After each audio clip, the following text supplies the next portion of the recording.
The stories of Western civilization come from our sacred text. Jews and Christians share the narrative, the story that we read today, that Rabbi Bob and Steve chanted for us. Let my people go. The story that sometimes some people in the world enslave other people. And the fact that it is in our Torah lets us know that this is a foundational story of the world. Meaning, it is human nature to be unkind to one another. It is human nature to see the other as othered and to subjugate them. And it is our job as human beings to go beyond human nature and to try to go create a world where there is tzedek, where there is rightness, and where the world keeps getting righted, little by little and day by day and word by word and action by action. So part of that righting of the world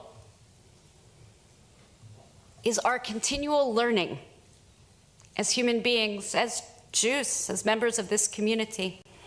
And so in the fall, we were honored, I think 27 or 28 of us, to go for an intense 3 days to the south to visit important historical sites of our American people. And when I say important, I mean painful. The things that we saw were unimaginable, even those of us who had learned about it in school.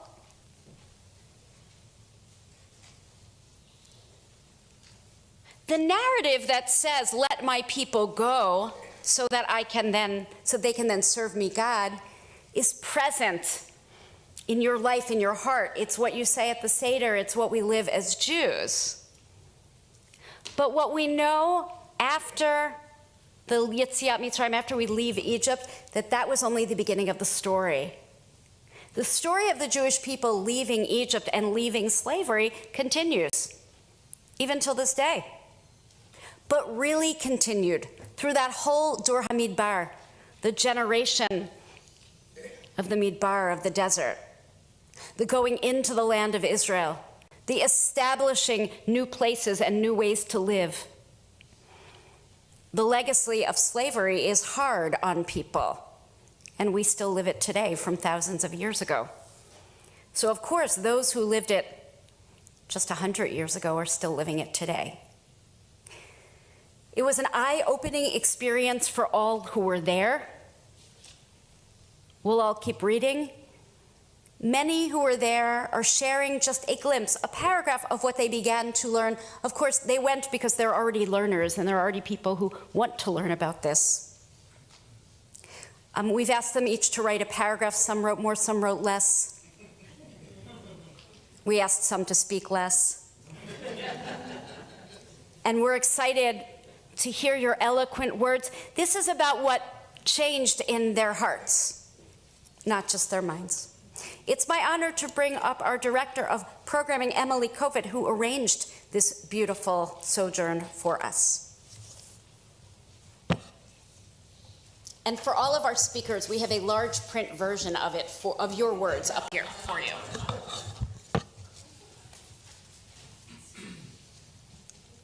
Thank you, Rabbi.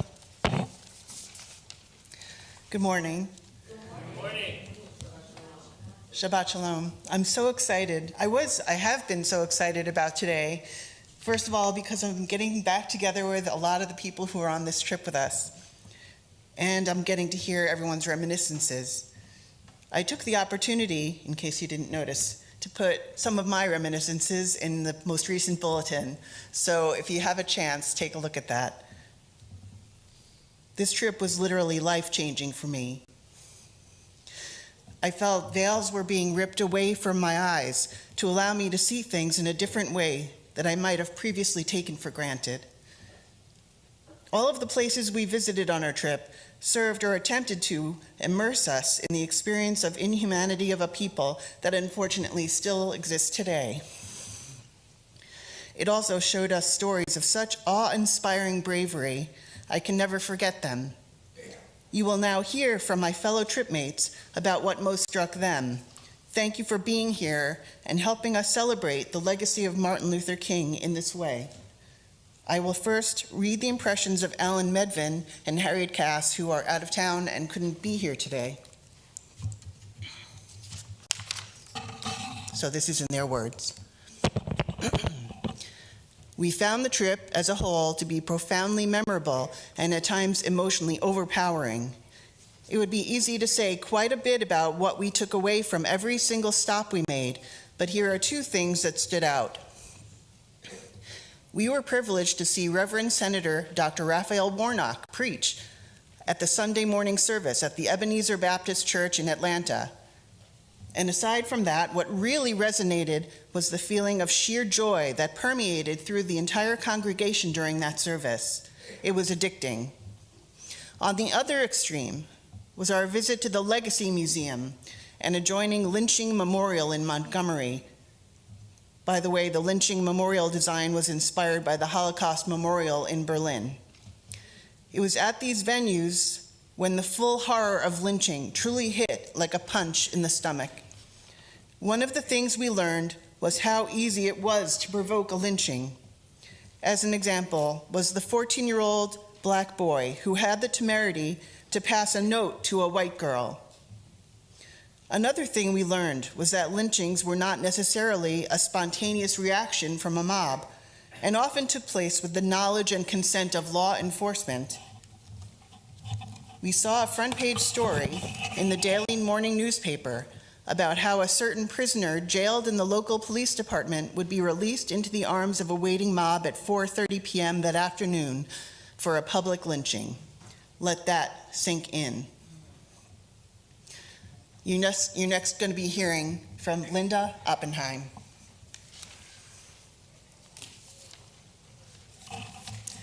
Thank you. My husband Bob and I went on a civil rights pilgrimage a few years ago, visiting some of the same sites as our Jewish Center group did in November. So this trip had a different feel for me. But as those of us who have been at the Wailing Wall more than once know that holy sites retain a power to move us, regardless of the number of times we visit. Having Scott Fried from Etgar as our guide ensured that. The passion he felt and expressed in the relevant histories he explained before or at each site, we enhanced the moment, priming us, as it were, to fully experience the significance of the place. Standing outside the 16th Street Baptist Church in Birmingham, Alabama, at the spot where in 1963 a bomb explosion killed 4 young girls preparing to go into Sunday morning services, was one of those moments. It brought to my mind the sermon my childhood rabbi, Abba Hillel Silver, preached after those murders, declaring that Alabama Governor George Wallace should walk barefoot behind the caskets of those children. Being at those sites with members of the Jewish Center, many of whom, as it turns out, are in multiracial families, and sharing the impact of these visits was especially meaningful for me. The trip reminded me that we cannot stop fighting for civil and human rights, even in Princeton, where our independent Civil Rights Commission is being challenged. I can talk to you about that after the services. Thank you. Now, Barbara Gantler.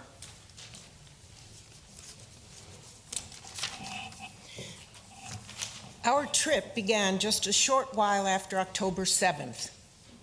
I admit that I was preoccupied with what was happening in Israel and might not have signed up if the sign up was then.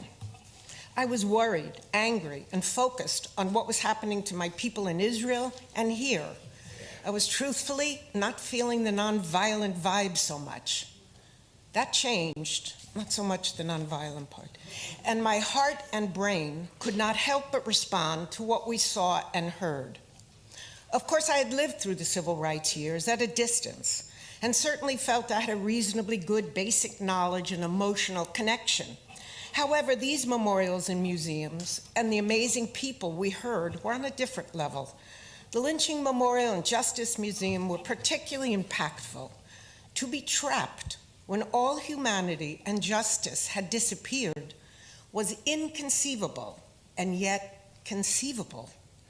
The incredible interplay of storytelling, art, and technology for me evoked devastation, shock, anger, rage, sadness, and at the same time, awe of the bravery, courage, and sheer fortitude of a people robbed of personhood. It was powerful. We saw the memorial for the gynecologist who developed important surgical procedures for women, only he developed it on women slaves without anesthesia because blacks did not really feel pain. I came away with so many emotions, but strongly incredulous of the people whose bravery was unimaginable to me. These are the people who led the way for change, not just the names we all know, like the man we celebrate today, but the teenagers and regular people who walked across bridges despite the beatings, the men and women who walked rather than take the bus despite the distance, sat at the counters despite the danger, and all the other acts of social disobedience. I could not help but wonder what, if anything, I would have done in their circumstance and in those shoes. But now, as usual, I have forgotten all the facts, not all, most of the facts that we heard and learned. But the emotional responses remain and will remain. I am really glad that I signed up. And now I'm reading Allison Policiner. Allison and David could not be here this weekend, so I'm going to read Allison's. I brought my adult body to the civil rights trip this past November, but found my childhood self while there. At the Rosa Parks Museum, I felt my mother beside me, explaining about Negroes in the South not being allowed to sit wherever they wanted on the bus, recognizing the courage of Rosa Parks and all the others who joined the bus boycott, feeling confusion and horror at the indignity of the lives of people of color living in the South suffered. The photographs on the museum walls depicting the cruelty endured by the boycotters were familiar, just as the 50s furnishings were. This was not just our country's ugly past. Taking it in had been part of my upbringing, of shaping me. My adult self felt grateful to have my mother walking with me through these rooms. My childhood self held her hand.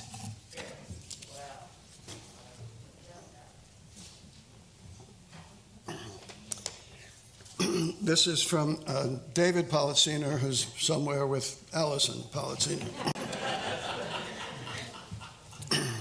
From the noisy, animated conversations on the bus following our visit to the MLK Memorial and Ebenezer Baptist Church's majestic service, to the eerie quiet of walking through the heart-wrenching National Memorial for Peace and Justice, I knew on that first day that joining this trip, already filled with emotion, had been a worthwhile decision. I appreciated learning significant pieces of our nation's history alongside congregants who were friends and others I came to know. Each day added to the intensity of our shared experience. Often the grief ignited by what we saw and heard at each site had a chance to settle as we talked with others when we returned to the bus. It felt good to connect with one another to process what we had taken in. And at other times during the long bus rides, it felt good just to share stories and laugh.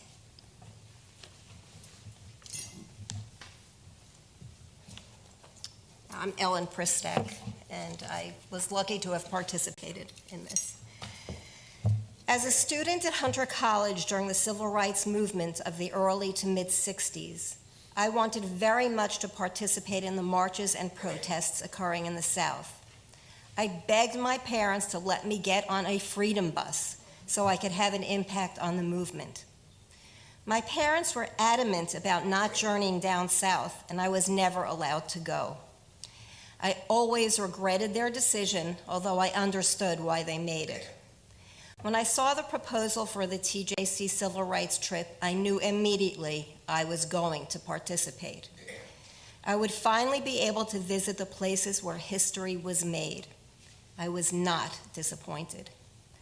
Being at all the sites that played an enormous role in the history of the civil rights movement was truly impactful, as you've already heard from my fellow travelers and will hear more about.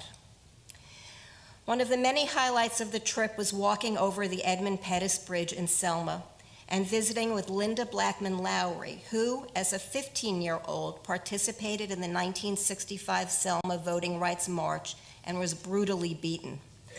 She wrote a book about her experience turning 15 on the road to freedom, and I highly recommend it. I want to express my sincerest thanks and appreciation to the Jewish Center and all those involved in organizing this amazing experience and allowing me to accomplish, in a way, what I wanted to do 60 years ago. I'm going to read the statement for Sarah Just, who could not be here today. A highlight of mine for 2023 was the civil rights trip with the TJC to the cradle of the civil rights movement, to Atlanta, Montgomery, Selma, and Birmingham. While I came of age during the 1960s and knew the outlines of the movement, I was not prepared for the deep and challenging impact that it had on me. The two most moving experiences of the trip were hearing from two individuals who lived the events of the times. Ms. Linda Blackman Lowry in Selma and Bishop Calvin Wallace Woods in Birmingham. They had the courage not only to do what they had done and defy the cruelty that was bestowed upon them, but they made it their life's work to tell the story of others. Like the Holocaust survivors who found the courage to tell others, these two individuals gave a new meaning to be courageous and committed. To me, their lives well lived. What I have taken away from the trip is that we must tell their story and imprint the history of those times onto the next generation. Both my parents lived through the Holocaust in the U.S. and spoke of it only in hushed tones, particularly my mother, whose aunt, uncle, and cousins died in the Shoah. Some, like my parents in previous generations, did not want to talk about the Holocaust because they were trying to create a more positive narrative about themselves and their place in America. So they downplayed the real story of Jewish history in the 20th century.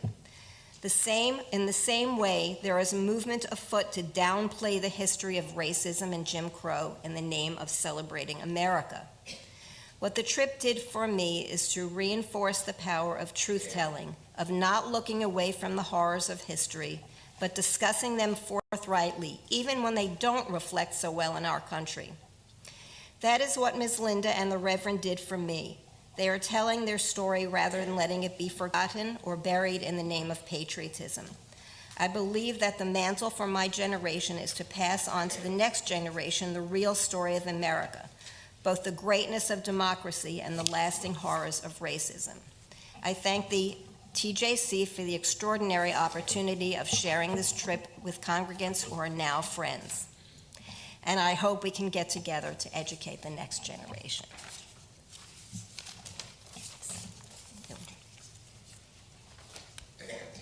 Thank you, Ellen. I'm now going to be reading for Jane Silverman, who also couldn't be here today. The TJC civil rights trip evoked a flood of memories and made vivid events that I had experienced vicariously as a high school and college student in the 1960s. We were privileged to hear Reverend Raphael Warnock preach and heard extraordinary witnesses to both the Selma March and the Birmingham church bombing. I sometimes had the sense that these events are receding from memory, and it is one of the reasons that the elegant, powerful, and spare Equal Justice Initiative's Peace and Justice New Lynching Museum made such a powerful impression in a way that resonates today. Even more hopeful was the group of high school students from Cleveland who were with us at many of the sites that we visited. These students were held in rapt attention when they listened to a dignified older woman who, as a teenager, had marched across the Edmund Pettus Bridge, and an elderly minister who marched with Dr. King in Birmingham. There was not a cell phone in sight at these talks. It's true. It reminded me that while we seem far from Dr. King's dream of building a beloved community, there is a new generation that hears his challenge and will keep his dream alive. Mickey Mendelson is going to be speaking next.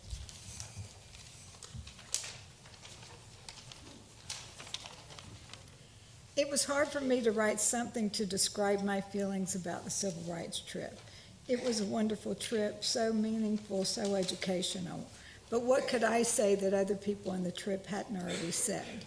But then I heard my dear friend Joyce speak at this week's continuing conversations organized by Not in Our Town. Joyce had joined us on the trip as the only African-American non-Jewish woman, and she described the trip from her perspective. She talked about how difficult it was for her to be on the trip, how difficult it was to hear the history of her people, and how sometimes she didn't feel that she could go on to the next event. But Joyce said that the thing that was most meaningful to her was how her Jewish friends lifted her up and kept her going and gave her so much love. And that's when I realized that there were many things to learn on the trip. But the key thing that I can do to establish and maintain friendships with people different than me, that is what is going to help us change the world. Oh, sorry. And this is Joyce talking. I am Joyce.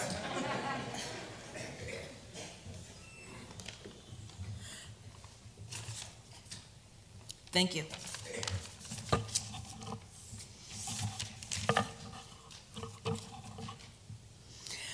Lynchings, beatings, castrations, and more lynchings. It almost passes human understanding how a people can be so socially despised, yet artistically esteemed, so degraded, and yet culturally influential, so ostracized, and yet a dominant editorial force in American life. Alain Locke, 1907. Let that sink in. In order to survive the horrific horrors of enslavement, my people were resilient, determined, and hopeful. They were always looking for that better day. The ancestors did what needed to be done. The ancestors did what needed to be done so that one day I could speak their stories. I am my ancestors' wildest dreams. Because of white supremacy ideology, voices were often silenced. There was one point on our tour when I said to myself, if I hear one more hateful thing that white folks have done to my folks, I'm gonna scream. I stayed on the bus that day, had a conversation with our driver, Nikki, who is also African American. I was comfortable being the only African American woman on our tour. With that being said, my Jewish sisters and brothers were able to check in with me and to make space for my emotions, my emotional well-being during our trip south. And for that, I say thank you. In closing, I'd like to add, it's connections, it's connections, it's connections. We must intentionally strive to create those connections so that we can build a better world for our children to live in and for a safer place. Thank you so much, and I enjoyed the trip immensely, although it was hard. Thank you. Thank you.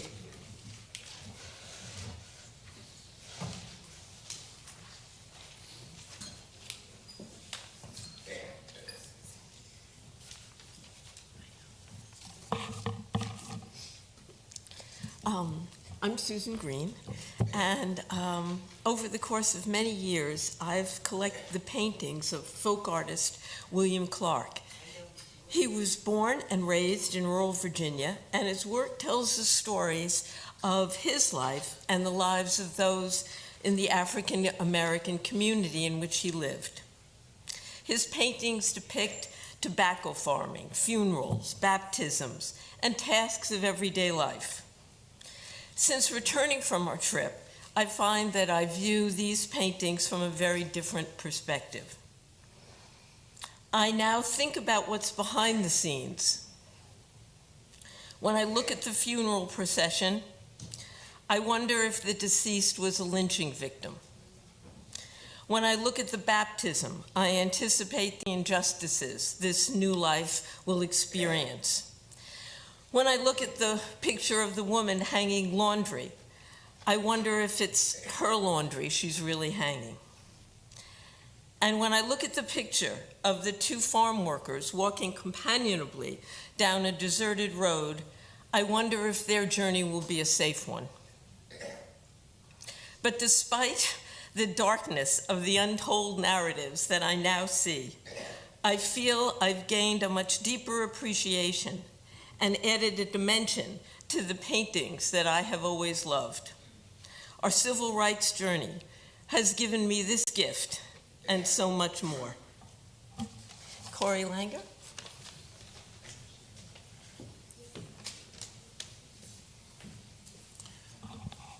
Hi, I'm Corey Langer. Most of you know me, but those of you who don't, my wife and I had the privilege of participating in this once-in-a-lifetime journey. Haunting, harrowing, empowering. These are the three adjectives that immediately come to mind after our whirlwind tour of the iconic civil rights landscape of the Deep South, events that happened in the living memory of many of us here. The museums were phenomenal, their conceptualizations excellent, and the exhibits both brand new and extremely moving. And equally moving were the people we met or heard, particularly Reverend Warnock and Linda Blackman. I was astonished when Linda Oppenheim leaned over to me in the pews just before the service and said to me sotto voce that Warnock preached at the Ebenezer Baptist Church twice a month and there was a 50-50 chance we'd hear him that day. I had no idea. I figured his day job in the U.S. Senate promoting social justice and righting the wrongs of this nation and world would be all-consuming. But there he was leading the service, threading current events in recent history with biblical references. It was an absolute tour de force. There was, however, one aspect of the civil rights battlescape that we did not have time to cover. Philadelphia, Mississippi, where Goodman, Schwerner, and Cheney were arrested and later murdered by the KKK. Most of you are not aware of this somewhat obscure factoid, but Mickey Schwerner was my cousin. Second cousin, to be precise.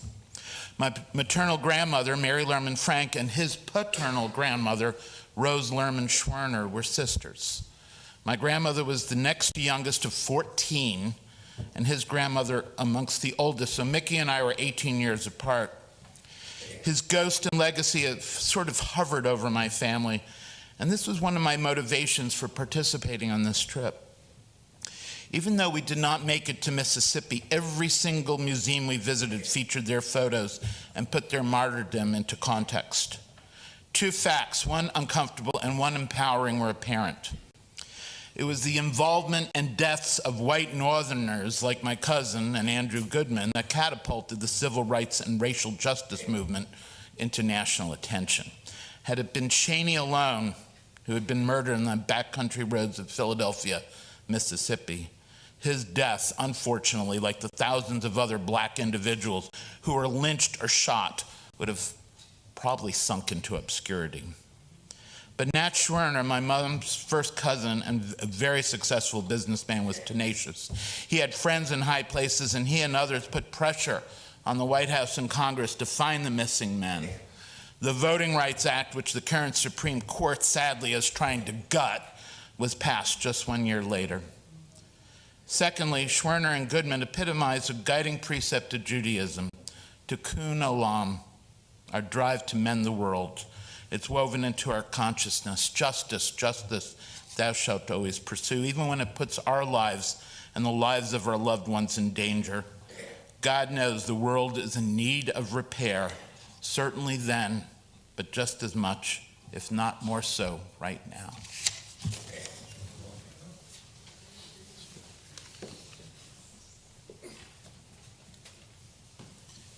My name's Dave Saltzman. Shortly after the U.S. Voting Act was changed from 21 to 18, I voted in my first presidential election. It seemed so cool, so exciting, and so important. I've never taken voting for granted, but I do recall celebrities exhorting young people to be counted to vote. During our visit to Selma, Alabama, a highlight was visiting with Miss Linda, a woman who turned 15 during the bloody 1965 march on Montgomery, Alabama, for voting rights, the same rights I had. I will never forget the simple way she introduced herself.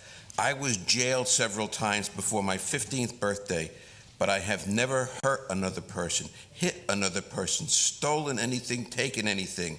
I was jailed simply for trying to have the right to vote. This is from Florence and Stephen Kahn. This is Stephen's remembrances. The trip was well run from beginning to end. Our guide was enthusiastic, knowledgeable, and experienced. There was no wasted time. The content of every day was fulfilling, considering the purpose of the trip. My wife and I have long wanted this experience and are happy we finally got it. My last year in college in Durham, North Carolina was 1962-63, a time of great civil rights unrest there and many other places in the South. I saw sit-ins at the Five and Dime firsthand. Unbelievably, Duke integrated that year to their credit with no issues, as the school was 50% Northern. Fortunately, I didn't stay there for med school, as I had enough of the South. Finally, with the above background, the trip reinforced and reminded us of this country's original sin, slavery. Our generation lived through it. The younger generations really should take this trip.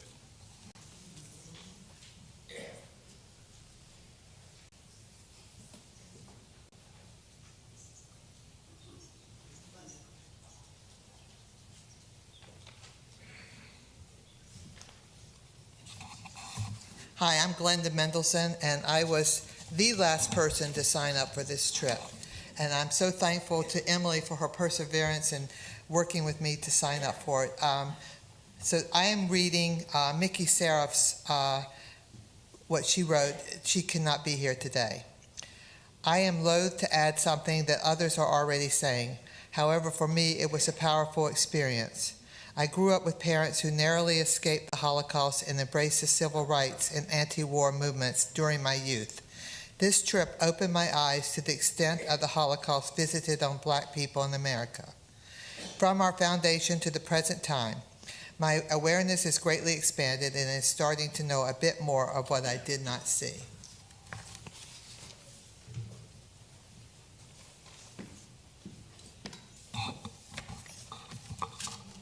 I'm Bob Karp. I had the good fortune to be out in the world in Philadelphia, Pennsylvania, during the peak year of the nonviolent civil rights movement, 1962-63. It was an exhilarating experience, and it ended with attendance in the March on Washington. I had a little job of ordering buses, and we filled 13 in the core chapter. 4 days later, I was a medical student. As reported so often, many of the participants in the movement were Jewish. Then again, as our facilitator on the trip, Scott Fried, reminded us, for every Jewish participant, there was a majority that stood idly by, and many Jews were opposed to the civil rights movement. Two high points from the trip. The first, as so often said, just being together, was stated by all. The second was an experience at the Equal Justice Institute in Montgomery, the museum in Montgomery, when an enslaved woman moved towards me in a hologram. She told me, "My children were taken from me to be sold from the Virginia farm where we were together. They were sold to work on a cotton plantation in Louisiana, Alabama, or Mississippi, and many died from the dawn to dusk work. I prayed that the ship taking them would wreck and they would escape." A month later, she said, "I received a letter from them that ship had been caught in a storm, wrecked on a British island where slavery had been abolished and they were free." Much like those who escaped to Canada, they had to leave the United States to be free. This reminded me of the work needed to fulfill the founding declaration of our nation that we're all created equal, and the promise of the Liberty Bell inscription, proclaim liberty throughout the land to all of its inhabitants, from Leviticus.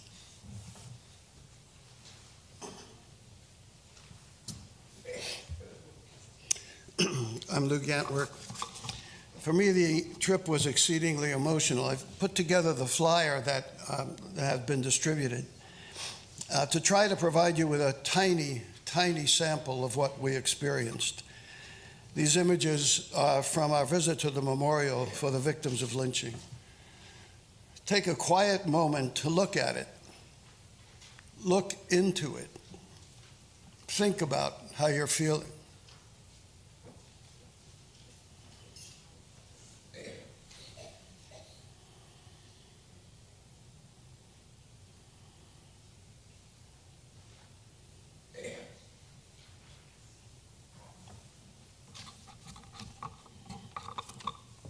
Rabbi.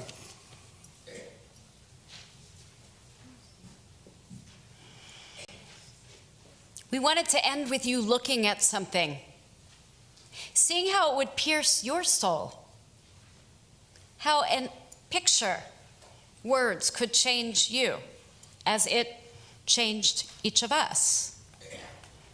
So let's think on this MLK Junior weekend what we will do to move forward in our quest for tzedek, justice, and tikkun, fixing. For me, the most emotional piece was listening to the holograms of mostly men, but men and women who are in prison now, and to think about what the legacy of slavery continues to do in the creation of poverty and over-incarceration. Each of us can continue to learn and continue to be aware and open to our own prejudice, to our own failings, to where we can improve, to where we can be allies, to doing, to fixing, and to standing in testimony. Also important for all of us on that trip was going to those memorials and standing testimony quietly to every victim, to victims that we don't know. So I encourage each of us to continue learning and to continue doing. JCW, Jewish Center Women, and our religious school are doing an intergenerational program tomorrow from 10 to 12. If you want to come and help the kids do their social action projects, you can. Or join one of the many social action projects that are going on in Princeton this week.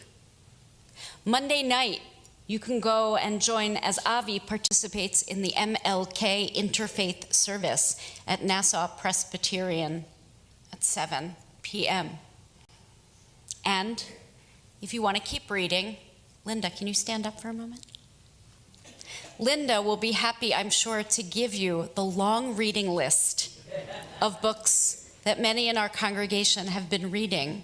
She for much longer, but many of them for 3 years or so, in chavruta, in pairs, so that we will continue to be educated and educating, and so that we continue to learn.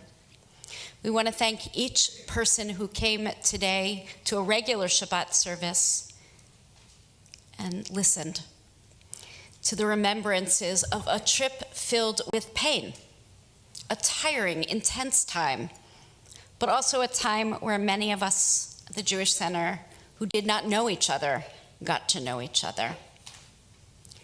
We hope that in the future, each one of us can be agents for change in memory of Dr. King and all the others who were change agents.